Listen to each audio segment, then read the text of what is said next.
Hello दोस्तों, स्वागत है आपका मेरे यूट्यूब चैनल परीक्षा प्लान में। तो कैसे हैं आप लोग? आई होप अच्छे होंगे। तो जैसा कि आप लोगों को पता है कि केवी के लिए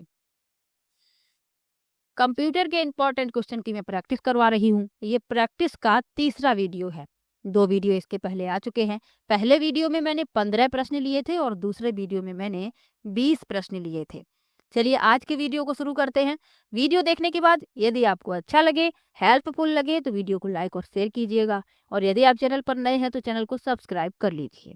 तो चलिए शुरू करते हैं। पहला प्रश्न दिया गया है, एक प्रयोक्ता की सहायता से, यहाँ पर फिल करना है, की सहायता से कंप्यूटर से संप्रेषण करता है। A user communicate with a computer with the help of.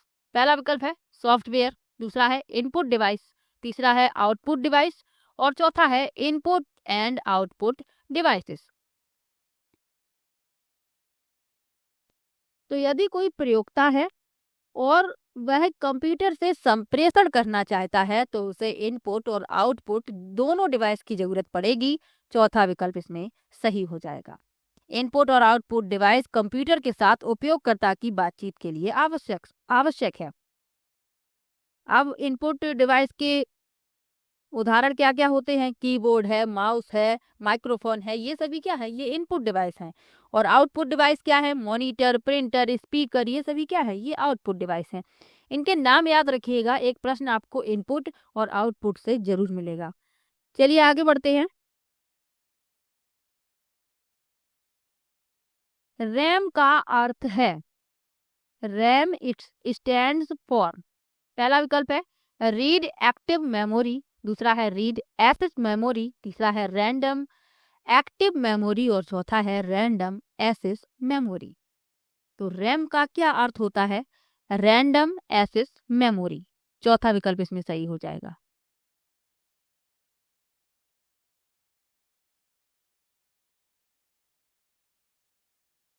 चलिए आगे बढ़ते हैं।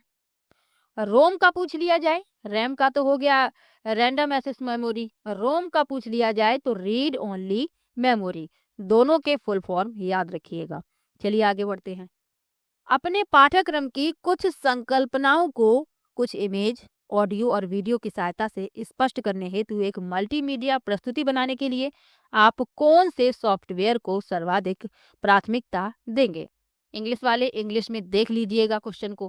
पहला विकल्प है माइक्रोसॉफ्ट एज, दूसरा है माइक्रोसॉफ्ट एक्सेल, तीसरा है माइक्रोसॉफ्ट टीम और चौथा है Microsoft power point.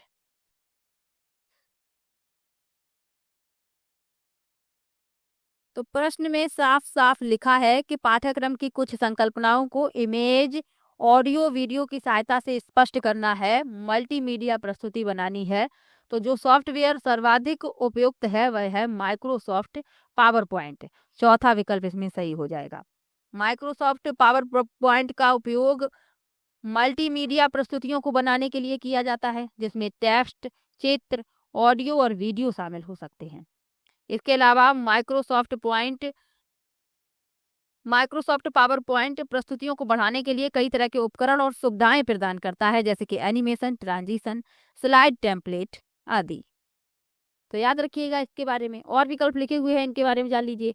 Microsoft Edge, ये माइक्रोसॉफ्ट द्वारा विकसित एक वेब ब्राउजर है जो मल्टीमीडिया प्रस्तुति बनाने के लिए उपयुक्त नहीं है। माइक्रोसॉफ्ट एक्सेल, तो ये एक स्प्रेडशीट प्रोग्राम है जिसका उपयोग डेटा विश्लेषण, विजुअलाइजेशन के लिए किया जाता है। और माइक्रोसॉफ्ट टीम एक सहयोगात्मक प्लेटफॉर्म है। तो इतना आप इन सब के बारे में याद रखिएगा। चलिए आगे बढ़ते हैं। लिखा है एक कंप्यूटर प्रोग्राम जो नेटवर्क या इंटरनेट पर स्वयं की अनुकृति तैयार करता है क्या कहलाता है? पहला विकल्प है स्पैम, दूसरा है वार्म्स, तीसरा है एंटीवायरस और चौथा है ट्रोजन हॉर्सेज।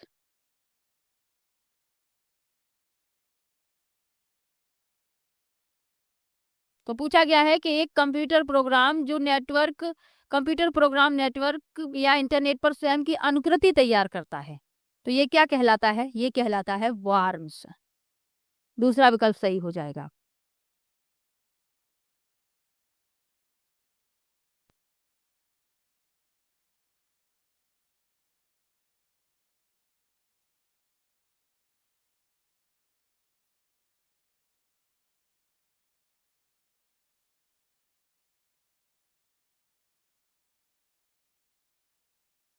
वार्म जो है एक प्रकार का मालवेयर है जो स्वयं को दोहराकर अन्य कंप्यूटरों में फैलता है, और वायरस के विपरीत इसे किसी मौजूदा प्रोग्राम से जोड़ने की आवश्यकता नहीं होती। यह ईमेल, नेटवर्क कनेक्शन या सॉफ्टवेयर में कमजोरियों के माध्यम से फैल सकता है। और विकल्प लिखे हुए हैं, इनके बारे में जान लीजिए। स्पैम क्या होता है? बिना मांगे भेजे गए बल्क संदेश, अक्सर ईमेल के माध्यम से विज्ञापन या फिशिंग उद्देश्यों के लिए। एंटीवायरस, मालवेयर जिसमें वायरस और वॉर्म शामिल हैं का पता लगाने और निकालने के लिए डिजाइन किया गया सॉफ्टवेयर है। और ट्रोजन हॉर्सेस, वैध सॉफ्टवेयर के रूप में प्रच्छन्न दुर्भावनापूर्ण सॉफ्टवेयर उपयोगकर्ता के सिस्टम तक पहुंच प्राप्त करने के लिए उपयोग किया जाता है। कल इसके बारे में बताया था, जो उपयोगकर्ता होते हैं उनके सिस्टम तक पहुंच बनाने के लिए इसका प्रयोग किया जाता है। चलिए आगे बढ़ते हैं। अगला प्रश्न है, जब एक शहर अंदर स्थित एक स्कूल सोसाइटी की दो या दो से अधिक शाखाओं की कुछ डेटा और जानकारी साझा करने के लिए ऑप्टिकल फाइबर की सहायता से आपस में जोड़ा जाता है तो किस प्रकार का नेटवर्क बनता है? पहला है पैन, दूसरा है लैन, तीसरा है मैन और चौथा है वैन।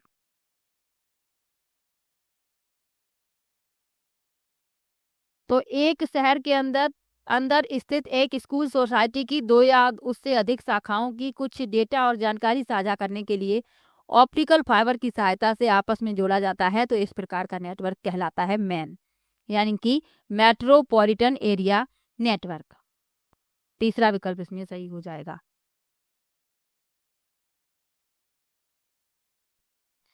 अब जो और विकल्प लिखे हुए हैं इनके फुल फॉर्म के बारे में भी जान लीजिए। पैन क्या होता है? Personal area network. लैन क्या है? Local area network. मैन आपको बता ही दिया, मेट्रोपॉलिटन एरिया नेटवर्क। और वैन क्या है? Wide area network. इन सब के बारे में याद रखिएगा। चलिए आगे बढ़ते हैं, अगले प्रश्न पर चलते हैं।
अगला प्रश्न दिया गया है, गर्वित सिया इथरनेट केबल का प्रयोग करके कार्यालय के 15 कंप्यूटरों को कनेक्ट करने की योजना बना रही है। उसे इसके लिए निम्नलिखित में से किस डिवाइस का प्रयोग करना चाहिए? पहला विकल्प है स्विच, दूसरा है बूस्टर, तीसरा है HDMI स्प्लिटर और चौथा है रिपीटर।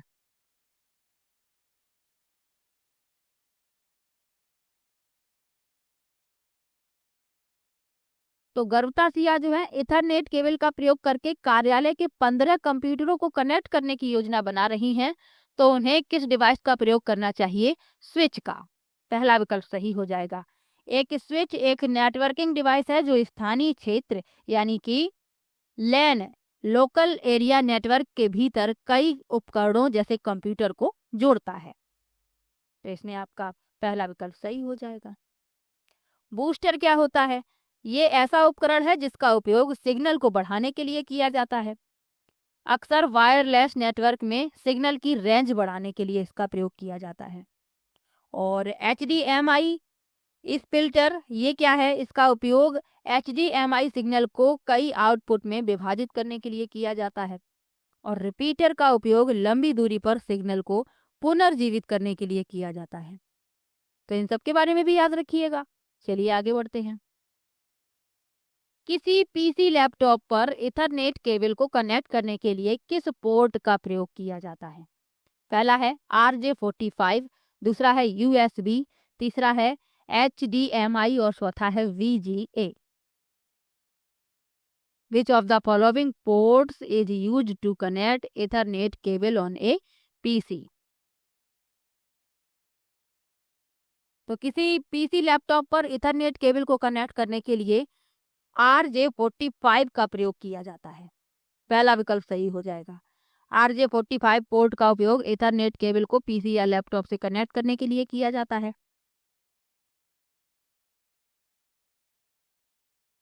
चलिए आगे बढ़ते हैं।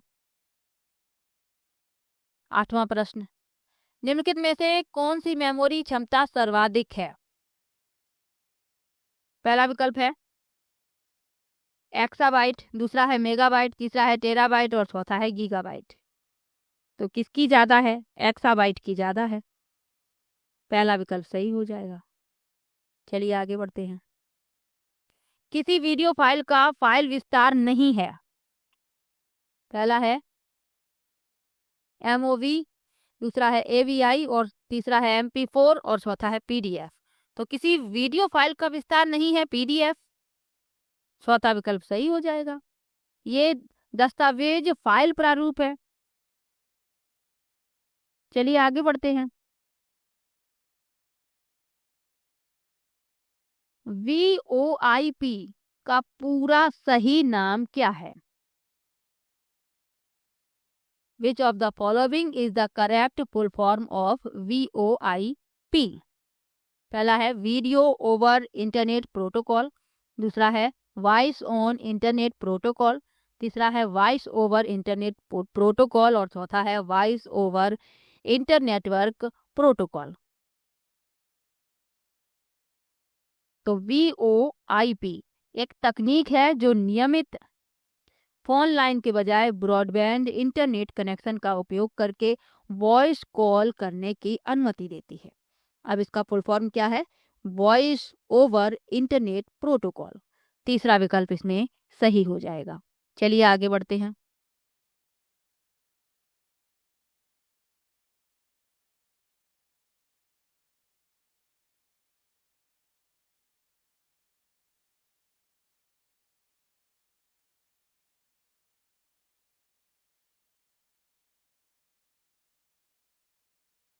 अगला प्रश्न दिया गया है, which of the following is not an example of operating system? निम्नलिखित में से क्या ऑपरेटिंग सिस्टम का उदाहरण नहीं है?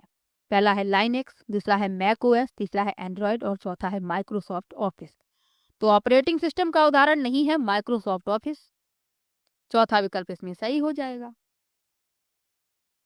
चलिए आगे बढ़ते हैं। UPS स्टैंड्स फॉर, UPS का फुल फॉर्म बताना है। तो UPS का फुल फॉर्म होता है अनइंटरप्टेबल पावर सप्लाई, चौथा विकल्प सही हो जाएगा। UPS जो है ये एक ऐसा उपकरण है जो बिजली की आपूर्ति विफल होने पर, वोल्टेज स्तर तक गिरने पर बैटरी बैकअप प्रदान करता है। यानी कि अचानक से बिजली चली जाती है तो आपका जो डेटा है वो सुरक्षित बना रहेगा, आपका जो कंप्यूटर है वो बंद नहीं होगा यदि आपने UPS का इस्तेमाल किया है। यह सुनिश्चित करता है कि इससे जुड़े उपकरणों को लगातार बिजली की आपूर्ति मिलती रहे। चलिए आगे बढ़ते हैं। अगला प्रश्न है, IT एक्ट 2000 के अनुसार निम्नलिखित में से क्या साइबर अपराध नहीं है?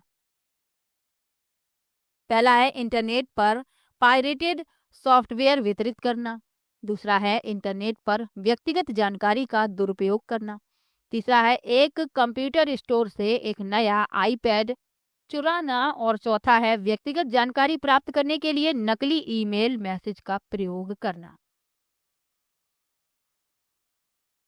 अब इसमें यह बताना है कि इनमें से क्या साइबर अपराध नहीं है। तो साइबर अपराध नहीं है एक कंप्यूटर स्टोर से एक नया आईपैड चुराना, ये साइबर अपराध नहीं है बल्कि ये एक भौतिक चोरी है, साइबर अपराध नहीं है। ये अपराध है लेकिन भौतिक प्रकार से किया जा रहा है, भौतिक रूप से किया जा रहा है। जो साइबर अपराध होते हैं, आईटी अधिनियम 2000 के तहत साइबर अपराध आमतौर पर डिजिटल माध्यमों से किए गए अवैध कार्यों को शामिल करते हैं।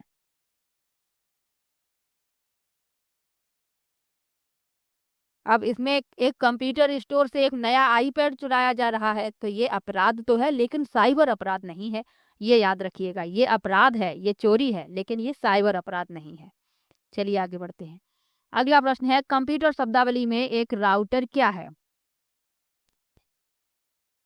पहला विकल्प है एक इनपुट डिवाइस, दूसरा है एक आउटपुट डिवाइस, तीसरा है एक कंप्यूटिंग डिवाइस और चौथा है एक नेटवर्किंग डिवाइस।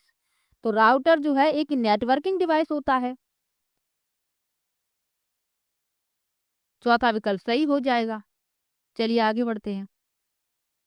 जब हम कुछ फोटो ट्रांसफर करने के लिए ब्लूटूथ के माध्यम से दो स्मार्टफोन को कनेक्ट करते हैं तो किस प्रकार का नेटवर्क बनता है?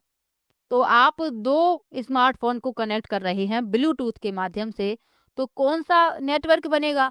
तो नेटवर्क बनेगा पैन यानी पर्सनल एरिया नेटवर्क, PAN। दूसरा विकल्प सही हो जाएगा।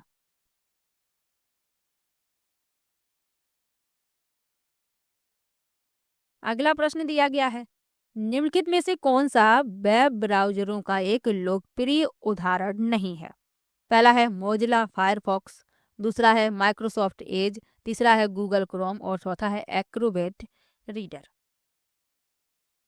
तो कौन सा वेब ब्राउजरों का एक लोकप्रिय उदाहरण नहीं है?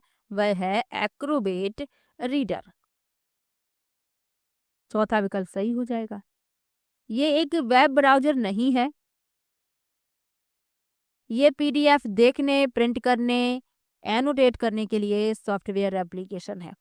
अब वेब ब्राउजर क्या होते हैं? ऐसे सॉफ्टवेयर एप्लीकेशन होते हैं जिनका उपयोग वर्ल्ड वाइड वेब पर जानकारी तक पहुंचने के लिए किया जाता है। ये सभी आप देख रहे हैं, ये वेब ब्राउजर हैं। एक्रोबेट रीडर नहीं है। चलिए आगे बढ़ते हैं। हमारे कंप्यूटर लैब में जहां एक प्रिंटर 10 या उससे अधिक कंप्यूटर सिस्टम को साझा कर सकता है, आमतौर पर किस प्रकार का नेटवर्क संरूपण है? पहला है पैन, दूसरा लैन, तीसरा मैन और चौथा वैन। तो ये लोकल एरिया नेटवर्क है। दूसरा विकल्प सही हो जाएगा। चलिए आगे बढ़ते हैं। हम अपने पासवर्ड को अधिक मजबूत बनाने के लिए किस प्रकार के कैरेक्टर का प्रयोग करते हैं? पहला है केवल वर्ड, दूसरा है वर्ड और संख्याएं, तीसरा है वर्ड और स्पेशल कैरेक्टर और चौथा है वर्ड, संख्याएं और स्पेशल कैरेक्टर। तो हमें जब अपना पासवर्ड मजबूत बनाना होता है, जटिल बनाना होता है, तब हम वर्ड, संख्याएं और स्पेशल कैरेक्टर का प्रयोग करते हैं। चलिए आगे बढ़ते हैं।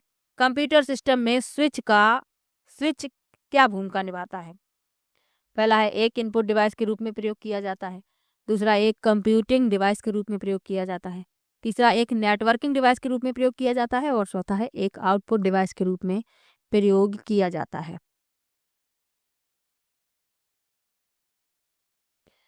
तो कंप्यूटर सिस्टम में स्विच क्या भूमिका निभाता है? एक नेटवर्किंग डिवाइस के रूप में प्रयोग किया जाता है। चलिए आगे बढ़ते हैं। लोकप्रिय ऑनलाइन भुगतान विधि में UPI का अर्थ है? पहला विकल्प है यूनिफाइड पेमेंट इंटरफेस, दूसरा है यूनाइटेड पेमेंट्स इंटरचेंज, तीसरा है यूनिवर्सल पेमेंट्स इंटरचेंज और चौथा है अनइंटरप्टेड पेमेंट्स इंटरफेस। तो UPI का फुल फॉर्म पूछा गया है, यूनिफाइड पेमेंट इंटरफेस।